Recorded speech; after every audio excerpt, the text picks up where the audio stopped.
ഗൗരിയുടെയും വേണുവിന്റെ അമ്മയെ ഞാൻ കല്യാണം കഴിച്ചോണ്ട് വരുമ്പോഴും ഇതെന്നായിരുന്നു സ്ഥിതി. പെണ്ണുങ്ങൾ ആരും ഇല്ല വീട്ടില്, അച്ഛനും അച്ഛന്റെ ഏട്ടനും മാത്രം. അവിടെ നേരെ മറിച്ചാ, എല്ലാരും പെണ്ണുങ്ങളാ, നന്ദൻ മാത്രമേ ആണായിട്ടുള്ളൂ. അതെന്താ? കുട്ടിയമ്മയുടെയും പരമന്റെയും കാര്യ ഞാൻ പറയണേ. കുട്ടിയമ്മ കഥകളിയില് പെൺവേഷം കിട്ടിയിരുന്ന ആളാ. പരമനില്ലേ, വെള്ളച്ചിന്റെ ഭർത്താവ്, അയാൾക്ക് ഭഗവതിന്റെ വേഷം കിട്ടില്ല പണി. അങ്ങനെ രണ്ടുപേരും പെണ്ണുങ്ങളാ. ഇതേ കൊണ്ട് മുകളിലോട്ടിയല്ലേ. പുതുമണവാട്ടിയെ അറയിലാക്കാൻ ഇവിടെ അമ്മായിയോ ചെറിയമ്മയോ ആരുമില്ല. ഇനി ഇവിടുത്തെ എല്ലാ കാര്യങ്ങളും നീയാണ് നോക്കേണ്ടത്. ഗൃഹലക്ഷ്മി എന്ന് കേട്ടിട്ടില്ലേ? അതൊരു മാസികയുടെ പേരില്ലേച്ചാ? എന്നെ കൊണ്ട് ആവും പോലെയൊക്കെ മണിയറ അലങ്കരിച്ചിട്ടുണ്ട്.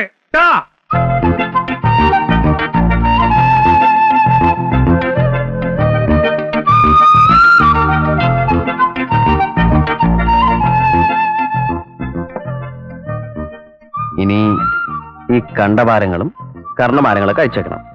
പിന്നെ ഒരു സിമ്പിൾ ചെയിൻ, കാതിലൊരു ചെറിയ കമ്മല്. ഒറ്റ കാതിലോ? ഈ ടിവിയിൽ കാണുന്ന പാട്ടുകാരെ പോലെ? അതല്ല, 2 കാതിലും ഓരോ ചെറിയ കമ്മല്, 2 വള, അത്ര മതി. ഈ ഭാരങ്ങളൊന്നും ഇല്ലാതെ തന്നെ എന്റെ അമ്മ വളരെ സുന്ദരിയാ. അതൊക്കെ പോട്ടെ, വീടൊക്കെ കണ്ടോ? വീടൊക്കെ ഞാൻ കണ്ടു. ചെറിയ വീടാ. ചെറിയ കുടുംബം സന്തുഷ്ട കുടുംബമെന്നാ. അത് രാഷ്ട്രീയക്കാരുടെ മുദ്രാവാക്യെന്നാ വെള്ളച്ചി പറയണേ. രാഷ്ട്രീയക്കാരുടെ അല്ല, കുടുംബാസൂത്രണക്കാരുടെ. അതിന് നമുക്ക് 7 കുട്ടികളുണ്ടാവുന്നാണല്ലോ കൈനോട്ടക്കാരി പറഞ്ഞത്. അയ്യോ, ഇതിനൊക്കെ ആര് പോറ്റും? ഞാൻ. എനിക്ക് പിന്നെ വേറെന്താ പണി? വേണുട്ടിനെ കുട്ടികളെ നോക്കാന്നല്ലാതെ. പിന്നെ ഇതിനൊക്കെ പൈസ വേണ്ടേ? പൈസ ഇഷ്ടംപോലെ നന്ദന്റെ കയ്യിലുണ്ട്. ആരാ അതിന്റെ മുകളിൽ മുല്ലപ്പൂട്ടിരിക്കണേ? അത് മണിയാറ ഒരുക്കി വെച്ചിരിക്കുന്നല്ലേ. എനിക്കിതൊന്നും ഇഷ്ടമല്ലെന്ന് അറിഞ്ഞൂടെ?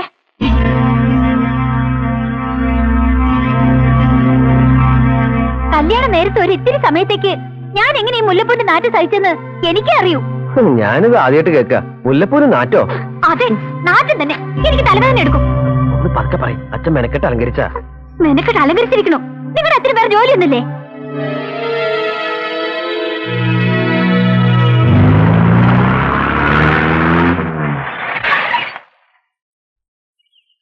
അയ്യോ, വലിയൊരു പാമ്പ്. മൂർഖനാ, പേടിച്ചു പോയി. നന്ദനും ഗൗരിയത്തിന് വരണ വഴിയാ. എവിടെ പാമ്പ്? തൊടിയില്. ഞാൻ പറഞ്ഞിട്ടില്ലേ തൊടിയിലൊന്നും ഇറങ്ങി നടക്കണ്ടെന്ന്. മത്തൻവള്ളിയില്ലേ മത്തൻ, എത്ര വലുതായി നോക്കാൻ പോയതാ ഞാൻ. അച്ഛനും വേണു ഇവിടെ? വേണുട്ടൻ കോളേജിന് വന്നിട്ടില്ല. അച്ഛന്താ അപ്പുറത്തെ വീട്ടിലേക്ക് പോയതാ. വീട്ടിനകത്തും പേടിപ്പിക്കുന്ന ജീവികളെന്നെന്താ? പൂച്ച, എട്ടുകാലി, ഇന്നാളുണ്ട് അടുക്കളയിൽ ഒരു പോക്കാച്ചി തവള. ദാ ഇത്രയുണ്ട്. അതൊക്കെ എല്ലായിടത്തും ഉള്ളതല്ലേ. അമ്മ വലിയ വീട്ടിൽ വളർന്നോണ്ട് തോന്നതാ. കുറച്ചു കഴിഞ്ഞ എല്ലാം ശരിയാവും. എവിടെ ശരിയാവാനാ? ഓരോ ദിവസം പുതിയ പുതിയ പേടികളാ. മനസ്സ് പേടിക്കാ രാവിലെ എണീക്കുമ്പോ മുതല്. നന്ദാ, ഞാൻ നമ്മുടെ അവിടേക്ക് വന്നോട്ടെ? നിനക്ക് എപ്പോ വേണല്ലോ അങ്ങോട്ട് വരാലോ. പക്ഷേ നീ ഇവിടെ അല്ലേ മോളെ നിൽക്കേണ്ടത്. എന്നാലും ഈ ഡേഞ്ചറസ് സർക്കംസ്റ്റൻസസിൽ എങ്ങനെയാ കഴിഞ്ഞുകൂടുക? നീ വേണോനോട് പറയും കുറച്ചു ദിവസം അവിടെ നിൽക്കാൻ. അല്ലെങ്കിൽ കുറച്ചു ദിവസം ആക്കണേ, അവിടെ ധാരാളം സ്ഥലം ഉണ്ടല്ലോ. നന്ദേട്ടൻ തന്നെ വേണുനോട് ചോദിച്ചോളൂ. ഇതാ വരുന്നുണ്ട്. വാ അമ്മു. നിങ്ങളെപ്പോ വന്നു? വന്നോളൂ. ഞങ്ങള് 3-4 ദിവസമായിട്ട് പുറപ്പെടാൻ തുടങ്ങിയിട്ട്. ഇന്ന് നാളെന്ന് പറഞ്ഞാൽ നീണ്ടു. വാ. അങ്ങോട്ട് കാണാത്തോണ്ട് ഇങ്ങോട്ട് അന്വേഷിച്ചിറങ്ങിയതാ. നിങ്ങൾക്ക് കുറച്ച് ദിവസം അവിടെ നിന്ന് താമസിച്ചൂടെ? കോളേജിൽ പോകാനും അവിടെ നല്ല അടുത്ത്. അപ്പൊ ഇവിടെയൊക്കെ ആര് നോക്കും? അമ്മൂനും ഇവിടെ പിടിക്കണ്ടാവില്ല. ഓരോ ദിവസം ഓരോ പേടികളാ. ആദ്യം കുറച്ചു ദിവസത്തിന് പ്രയാസം ഉണ്ടായിരുന്നു. അത് ആർക്കായാലും ഉണ്ടാവില്ലേ? ഇപ്പൊക്കെ ശരിയായി. ഇവിടുത്തെ പോലെ അവിടെയും കരുതാം. അമ്മൂന്റെ ഒരു സേഫ്റ്റിയോടെ ആലോചിക്കുമ്പോ ഇവിടെയും ഷീസ് ക്വൈറ്റ് സേഫ്. ഒന്നുകൂടെ ആലോചിക്കും. നിങ്ങൾ രണ്ടാളും അവിടെ ഒന്ന് താമസിക്കുന്ന എന്റെ അഭിപ്രായം.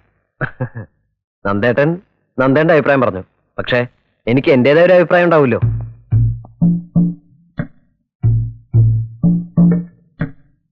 രാവിലെ ഇറങ്ങിയത് അമ്മു വേണു. എന്താ ഇത്ര വൈകണോ? കുട്ടികളുടെ കല്യാണം കഴിഞ്ഞ അങ്ങനെ തന്നെയാ. ഓരോരുത്തരും അവരവരുടെ വഴി നോക്കി പോകും. അതിന് തന്നെയാണല്ലോ അവരെ കല്യാണം കഴിപ്പിച്ചു വിട്ടിരിക്കണേ. അല്ലെങ്കിൽ ഇത് മാഷയുടെ പിറന്നാളായിട്ട് ഉച്ചയ്ക്ക് അച്ഛൻ്റെ കൂടെ ഊണ് കഴിക്കാനും കൂടി നിൽക്കാണ്ട് പുറത്തു പോവോ? ഈ രാധ ഉള്ളത് കൊണ്ട് ഞങ്ങൾക്ക് കുറച്ച് പായസം കിട്ടി. അതവൾ ഓർമ്മിച്ച് കൊണ്ടുവന്നല്ലോ. മക്കളെ കണ്ടും മാമ്പു കൊണ്ടും കൊതിക്കല്ലേന്നൊരു ചൊല്ല് കേട്ടിട്ടുണ്ട്. ഏയ്, ഒരു ചൊല്ലിലും കൊതു വന്നിട്ടില്ല. അവർക്ക് ഇന്നല്ലേ ഒരു ഒഴിവുള്ളൂ. ഞാൻ പോണു. അമ്മ അന്വേഷിക്കുന്നുണ്ടാവും.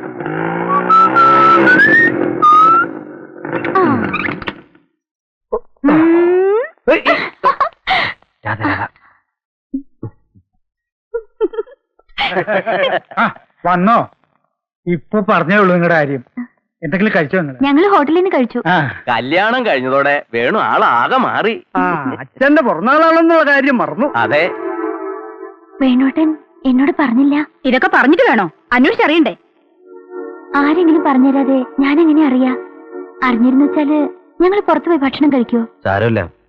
ഇനി നമുക്ക് ഡേറ്റ് ഓഫ് ബർത്ത് ആഘോഷിക്കാം. 18-ാം തീയതി. തൽക്കാലം അങ്ങനെ സമാധാനിക്കുക.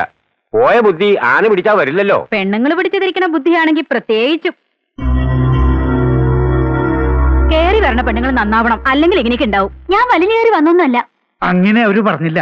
അങ്ങനെ തന്നെ അവര് പറഞ്ഞതിപ്പോ. ഇനി ഇത് വഴക്കാവണ്ട. ഗോമതി, നമുക്ക് പോവാം. ഞാൻ എന്ത് പറഞ്ഞാലും വഴക്ക്. ഈ ഇടുപ്പി പറയുന്നതിന് ഒരു കുഴപ്പമില്ല. നീ എന്താടി എന്നെ വിളിച്ചത്? എപ്പോഴും വിളിക്കണ എന്നെ ഇടുപ്പി. നീ ഒന്നും മിണ്ടാതിരിക്കേ. ഇതിനോട് മിണ്ടായിരിക്കാൻ പറയാം. ആദ്യം കുറെ സംസ്കൃത ശ്ലോകർ വരും. വൈകുന്നേരം ആവുമ്പോ പരദൂഷണം പറയാം. മോളെ, വാക്ക് കുറച്ച് ഏറി പോകുന്നു. ഓണത്രേ അച്ഛൻ അവരുടെ കൂടെ തന്നെയാ. അവരെന്തെങ്കിലും പറഞ്ഞാലും നിനക്ക് സഹിച്ചൂടെ? മൂത്തോരല്ലേ അവര്? അവരുടെ അഹമ്മദ് ഞാൻ എന്തിനു സഹിക്കണം? നീ ഒന്നും മിണ്ടാതിരിക്കട്ടോ. ഈ ഇടുപ്പി പറയണ നിങ്ങളൊക്കെ കേട്ടോളൂ. എന്നെ കൊണ്ട് വയ്യ. കേട്ടില്ലേ അഹങ്കാരം പറയണത്? ആഹാ, ഞാൻ പറയണ അഹങ്കാരം തോന്നിയാസം. ഇവന്റെയൊക്കെ എന്തും പറയാം. എന്നോടുള്ള അസൂയ നിങ്ങൾക്ക് ഈ വയസ്സുകാലത്ത്. ഞങ്ങൾ ഒന്നിച്ച് നടക്കുന്നുണ്ടുള്ള അസൂയ. നീ അകത്തേക്ക് പോകുന്നുണ്ടോ? ഈ അസൂയ വെച്ചോണ്ട് നടന്നിട്ടാ നിങ്ങൾ ഒറ്റയ്ക്കായത്. നിങ്ങളുടെ ഭാര്യ വരെ.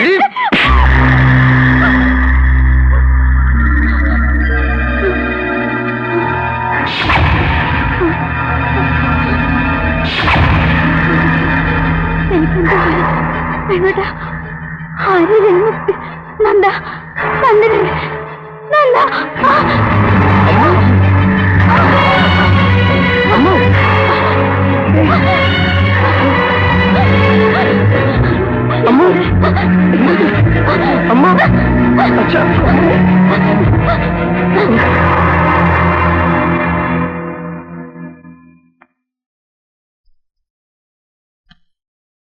ബാർബിറ്റോൺ പതിവായി കഴിക്കാറില്ല. അതൊക്കെ കല്യാണത്തിനിടയിൽ മറന്നിട്ടുണ്ടാവും. എന്നാൽ ഈ ചൊള്ളിതീനുള്ള കുട്ടിയാണല്ലോ. 4 കൊല്ലം തുടർച്ചയായി കഴിച്ചാൽ കംപ്ലീറ്റ് മാറുമെന്ന്. ചിലർക്ക് 4 കൊല്ലം, വേറെ ചിലർക്ക് 6 കൊല്ലാവും ഇത്. ഏതായാലും ഇനി എന്തെങ്കിലും ഉണ്ടാവുകയാണെങ്കിൽ എന്നെ അറിയിക്കണം. എന്നാ ഞാൻ ഇറങ്ങട്ടെ. ശരി.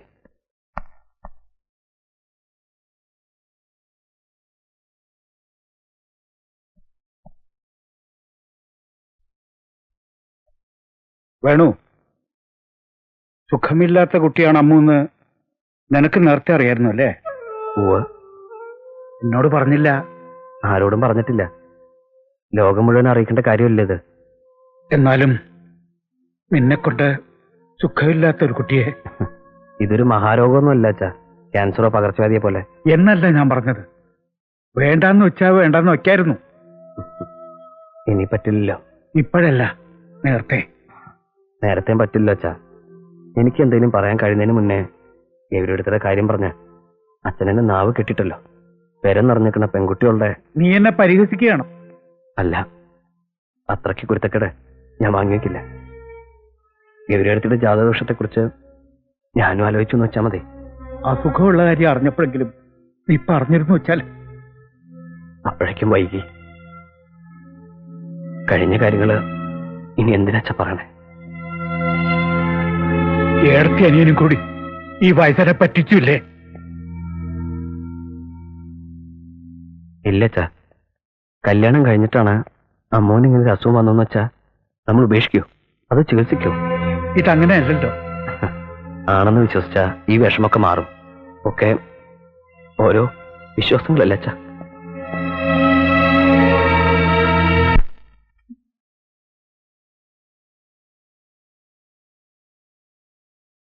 വേണുട്ടിനവിടെ ഡോക്ടറെ പറഞ്ഞയക്കാൻ പോയതാ. ഇപ്പൊ വരും.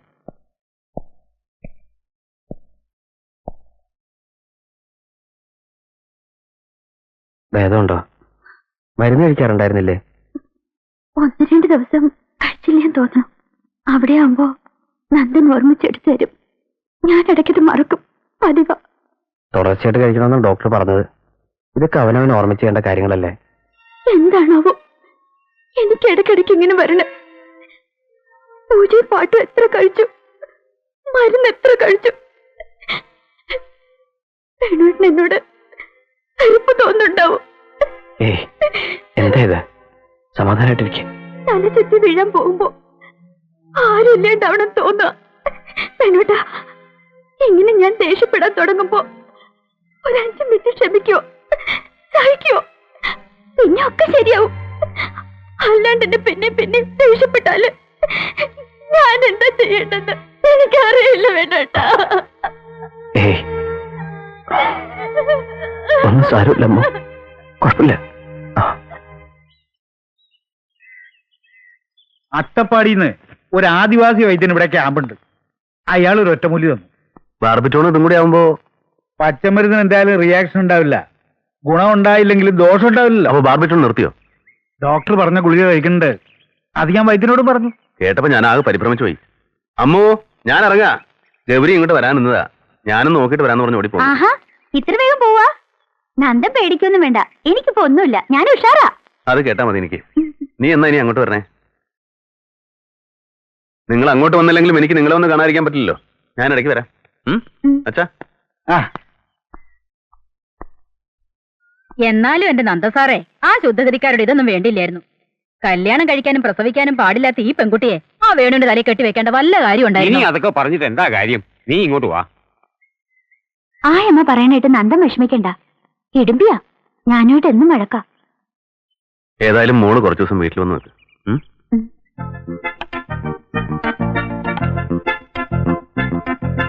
ഇങ്ങോട്ട് തരൂ, ഞാൻ അരിയാം. വേണ്ട, ഞാൻ ചെയ്തോളാം. തരൂ അച്ഛാ. ആ, നീ ഈ കൈ മുറിക്കും. ഒന്നുമില്ല.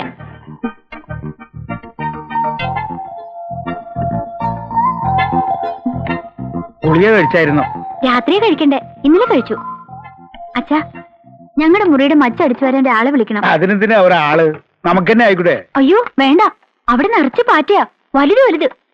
ഞങ്ങളുടെ അവിടെ ഒരൊറ്റ പാറ്റയില്ല. എനിക്ക് പേടിയാ പാറ്റേ. നിനക്ക് പേടിയില്ലാത്ത എന്താ ഉള്ളത്? ഉണ്ടല്ലോ അച്ഛൻ. അമ്മൂന് ഇതൊക്കെ അറിയുവോ? കൊറേശ്ശെ. അവിടെ വെള്ളച്ചി അതൊക്കെ ചെയ്യാ. അടിച്ചു വാരലും തുടയ്ക്കലും ഒക്കെ. അടിച്ചു വാരാത്തോണ്ടാ ഇവിടെയൊക്കെ ഇത്ര പൊടി. ഇന്ന് രാവിലെ ഞാൻ തുമ്മി തോറ്റു. പൊടി തട്ടിയാ അപ്പ തുമ്മല് വരും. എന്തോ അലർജിയാ. നമുക്ക് ഇവിടെയൊക്കെ ഒന്ന് അടിച്ച് വൃത്തിയാക്കണം. അച്ഛാ, കുറച്ചു ദിവസം ഞാൻ ഞങ്ങളുടെ അവിടെ പോയി നിന്നോട്ടെ. നിങ്ങളുടെ എവിടെയോ? ഇത് പിന്നെ ആരുടെയാ? അതല്ല, അവിടെ വല്യമ്മയും വെള്ളേച്ചിയും കുട്ടിമാമയും നന്ദനെയൊക്കെ കാണാതെ എനിക്ക് എന്തോ പോലെ. അമ്മൂന് ഇവിടെ തീരെ പിടിക്കണ്ടാവില്ല അല്ലേ? ഉള്ള സൗകര്യങ്ങളുമായിട്ട് പൊരുത്തപ്പെട്ടു പോവുകയാണ് വേണ്ടത്. തുടക്കത്തിൽ ഇത്തിരി വിഷമങ്ങളൊക്കെ ഉണ്ടാവുന്നേ ഉള്ളൂ. അപ്പോ ഇനി എനിക്ക് ഞങ്ങളുടെ അവിടേക്ക് പോകാനേ പറ്റില്ല? എപ്പോ വേണേലും പോകാലോ. അച്ഛാ, എന്നാ ഞങ്ങൾ കുറച്ചു ദിവസം അവിടെ പോയി നിൽക്കട്ടെ? നിന്നോളൂ, എനിക്ക് ഒരു വിരോധമില്ല. വേണോട്ടിന് വിരോധം ഉണ്ടാവും. സമ്മതിക്കില്ല. അല്ല, എനിക്ക് സമ്മതമല്ല. അച്ഛനോട് ഒറ്റയ്ക്കാക്കിട്ട് പോകാൻ എനിക്ക് സമ്മതമല്ല. അതൊട്ട് എന്നോട് പറയാൻ വേണ്ട. എന്റെ കാര്യമൊക്കെ നോക്കാൻ എനിക്കിപ്പോ ശേഷിയുണ്ട്. അതില്ലാതാവുമ്പോ മതിയല്ലോ. അച്ഛനൊന്നും പറയണ്ട. ഭാര്യയോട് താമസിക്കാൻ എന്നെ കിട്ടൊന്നുമില്ല. അങ്ങോട്ട് പോകാൻ തിടുക്കുള്ളത് ആർക്കാന്ന് വെച്ചാൽ പോവാം. ഇങ്ങനെ ദുരഭിമാനവും വെച്ച് നടക്കേണ്ട കാര്യമില്ല. അമ്മുവിന്റെ മനസമാധാനത്തിന് വേണ്ടി നിനക്കിതിന് ക്ഷമിച്ചാലെന്താ, സഹിച്ചാലെന്താ? എന്തൊക്കെ സഹിക്കണം ഞാൻ? ഇനി എന്തൊക്കെ സഹിക്കണം? ദേഷ്യപ്പെടാൻ വേണ്ടി പറഞ്ഞതല്ല മോനെ. അമ്മുവിന് ടെൻഷൻ കൊടുക്കാൻ പാടില്ലെന്ന് ഡോക്ടർ പറഞ്ഞത് നിനക്ക് ഓർമ്മയില്ലേ? ഞാൻ പറയണത് കേക്ക് വേണു. നിങ്ങൾ കുറച്ചു ദിവസം അവിടെ പോയി താമസിക്കും. എത്തിപ്പെടാൻ പറ്റാത്ത ദൂരത്തൊന്നും അല്ലല്ലോ. എപ്പോ വേണമെങ്കിലും ഇവിടെ വന്നു പോകാലോ. അവിടെ പോയി താമസിക്കുന്നത് എനിക്ക് ഒട്ടും ഇഷ്ടമല്ല. അതെനിക്കറിയാം, നീ അത് പറയുകയും ചെയ്തു. പക്ഷേ ഇഷ്ടമില്ലാത്ത എത്ര കാര്യങ്ങൾ ദിവസവും നമ്മൾ ചെയ്യുന്നു. ഇതിപ്പോ ഒരു ഗുണത്തിനല്ലേ ഒന്നും അല്ലെങ്കിലും.